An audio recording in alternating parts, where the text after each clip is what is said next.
if you're trying to use money that requires banks, you can't trust the banks, right? You certainly can't trust the banks in Africa, in South America, and most of Asia. It used to be Americans thought they could trust American banks. Now they're realizing that they can't trust American banks.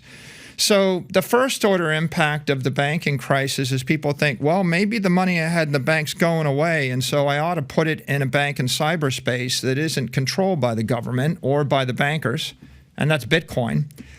The second order impact is the solution to the banking crisis is print more dollars. And if you print more dollars, the actual monetary inflation rate goes 10%, 15%, 20%.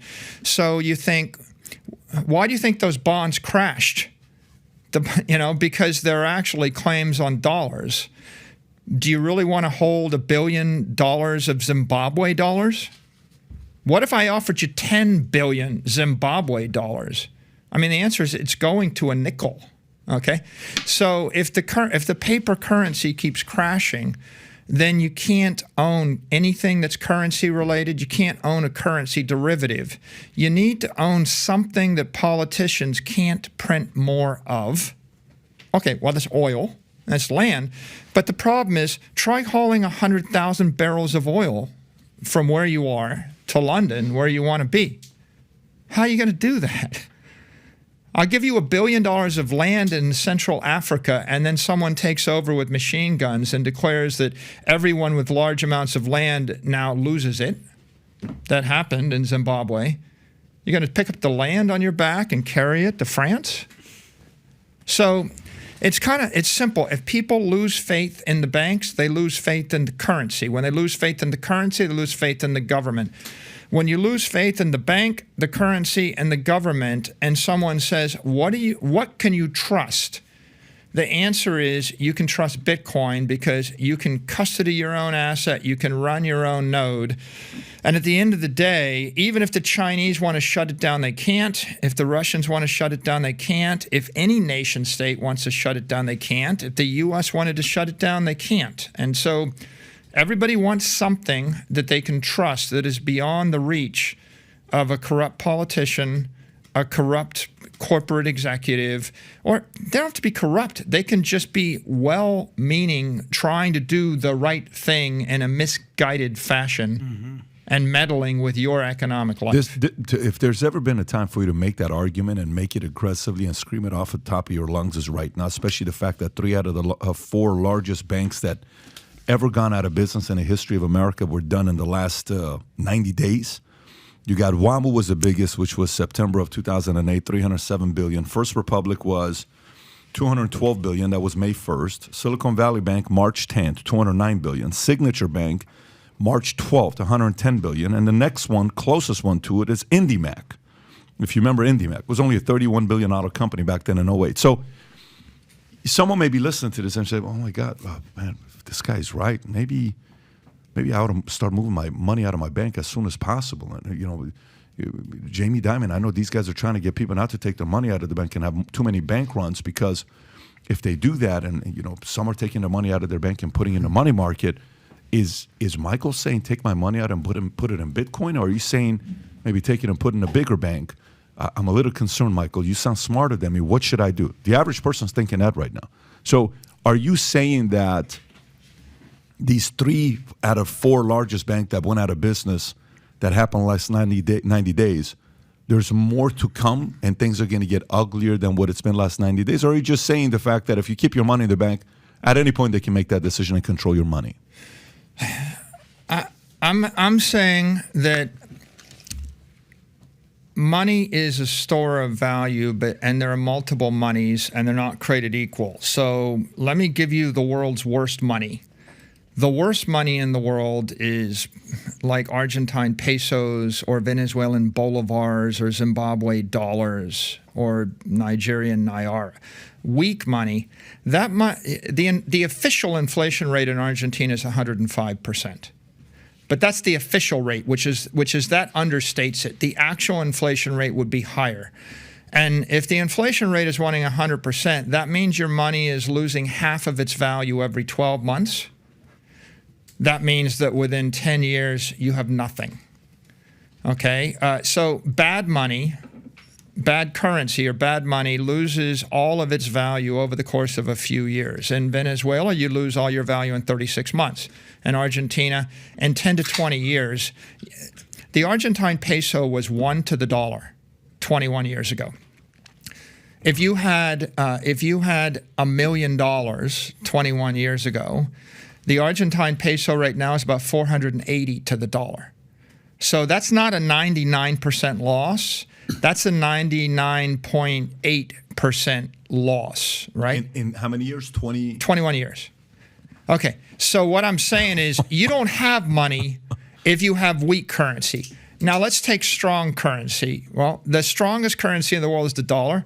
That's not money. You're losing 99% of your wealth over the course of 90 years in the U.S. dollar, maybe more. The U.S. dollar, the only difference between the U.S. dollar and the peso is whereas it takes 20 years to lose your family's fortune in the peso, it takes about 90 years to lose your family's fortune in the dollar, right? My house in Miami Beach was $100,000 in 1930. It was appraised at $46 million a few years ago. Do the calculation. It's on a path to be worth $100 million, which means that the U.S. dollar will have lost 99.9% of its value over 100 years. Warren Buffett knows this. Charlie Munger knows this. Basically, the bottom line there is your money in the bank isn't money. Okay, so the answer is you shouldn't have any money in a bank. Right? You're basically losing 7% of all your wealth every year in a good year. If it's the dollar, you're losing 15% of your wealth in a not good year. If it's the dollar, you're absolutely losing all your money over the course of a decade. So that's kind of weak money. Awful money is developing world money, the Lebanese pound. The Lebanese pound got devalued. I mean, you would have lost all your money in 5 years if you had the pound. The strongest money, decent money, okay money was gold, but not great. The strongest money in the world is Bitcoin because Bitcoin is absolutely capped at 21 million. It is global money. You could take $1 billion of Bitcoin across a border. You can transfer it to a counterparty, and no government can interdict that, and nobody can inflate that. And so my answer there would be, you can't trust any bank. You certainly can't trust a bank in Lebanon. Read about Lebanese banks. You can't trust a bank in Africa. You can't trust a bank in Asia. Michael, but if you call Chase, their customer service is amazing. How was the customer service with Bitcoin when you called the 1-800 number? There's nobody working at the bank of Bitcoin to steal your money. Right? Thank you for calling Bitcoin. This is John Doe calling. I can't do nothing for you. You got to make the decision yourself. But I just want to say hi to you. But, Bitcoin is a bank in cyberspace run by incorruptible software. It's going to keep your money. If you are incompetent, then you're going to suffer the consequences. But let's think about what banking executives in the U.S. do. The U.S. banking system is the best in the world. Here's what they do. You put $100 billion into the bank. They have the deposits. They turn around. The Federal Reserve interest rate, short-term rate, was 0. And these guys went and invested $100 billion of those deposits in mid-dated, long-dated sovereign debt that was yielding 1.8% interest. The Federal Reserve took the interest. By the way, would you loan me money for 30 years at 3% interest rate? Like, can you imagine that? If the inflation rate was 8 or 10%, would you loan money out at 3% interest rate for the rest of your life? Not in a million years. Okay, that's what the banking executives in the U.S. did. At the point when the You're talking about Silicon Valley Bank. All of them. Right, pretty much. All these guys. Not just the ones that went bankrupt. Right, there's a host of banks. I think they had what was it, like $800 billion of unrealized losses or something. A host of banks went, and anybody that bought mid-dated or long-dated bonds at the bottom of the market when interest rates were zero, they were loaning out money forever at 2% interest or 3% interest or 1.5% interest. And as soon as you redeem, what happened, of course, is the Fed raised interest rates from 25 basis points. Actually, the rates went from 0 to 500 basis points in 12 months. That's the sharpest increase in interest rates in memory. That in itself is, I'm not going to say what it is. It's just horrific, terrifying to think that any public servant would do that. But it's equally terrifying to think that if I was your money manager and if you had given me all your money when interest rates were zero, and I said, well, I guess interest rates will stay zero for the next 30 years, and so I'm going to loan it out as a bond and lock in a price of 2%, you would have thought I was crazy. No, there is no individual, no corporation, no rational corporation, no economic actor that would loan money forever for 3% interest when inflation is running double or triple that. So the question is, who would? And the answer is a bureaucrat, either a governmental bureaucrat, someone that is coerced by regulatory policy where they're forced to. For example, a bank can't buy Bitcoin, but a bank is almost obligated to buy treasuries, right? So the politicians create a set of rules that strongly encourage you to do certain things and strongly discourage you to do other things. And generally, they encourage you to do the thing which is probably least economically viable. But there are probably local organizations and banks in foreign countries that own their own local currency, right? Like, would you buy, an African currency with an inflation rate of 200% a year? No, but people do. Why? Because the government controls or owns the entity, and so they force that. So, just to finish this topic before we move on. When you said all these guys that are given, their money for 3% over 30 years or whatever, there's a lot of them. Silicon Valley Bank's not the only one. Signature's not the only one. There's a lot of these guys that are doing it. Most of the banks. Most of the banks are doing it. We looked at the chart. Remember that chart? Exactly. 64% who was above it. And then J.P. Morgan was the little guy 14% at the end. So the point is, don't trust your money in any bank that's basically betting it on irrational investments. You say something like that as a guy that's a billionaire. The average guy's not a billionaire. The only thing they know what to do is walk up to the bank.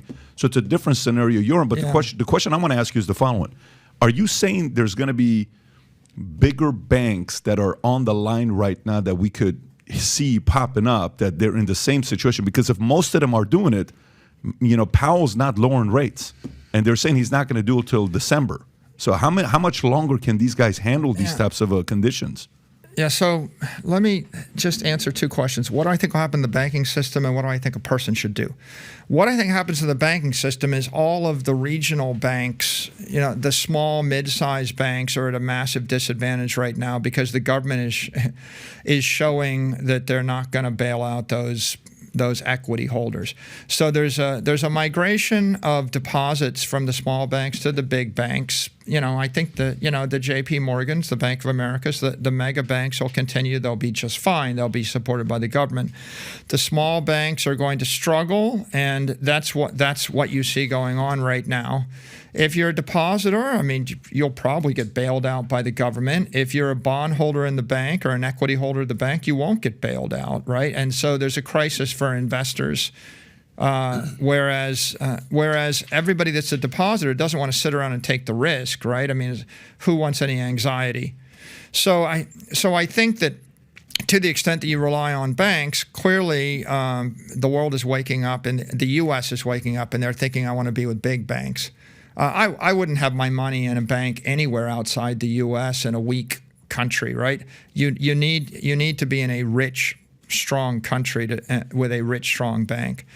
With regard to what individuals should do, I think the logical answer is for expenses, if you have expenses in the next 3 months, you have your expenses in the local currency, which is the peso, the naira, the whatever, because it's legally obligated for you to pay in the local currency. For the next 3 years of expenses, or 1 to 3 years of expenses, you put your wealth in the strongest world currency in the world. That's the dollar right now, but you make sure that you have that currency either self-custodied or you have it in a bank that you trust. That's hard. If you can't find a bank, if you were in Lebanon right now... Can we trust you, bank? If you were in Lebanon right now, you wouldn't put your money in any bank. You would actually put it on the Bitcoin blockchain.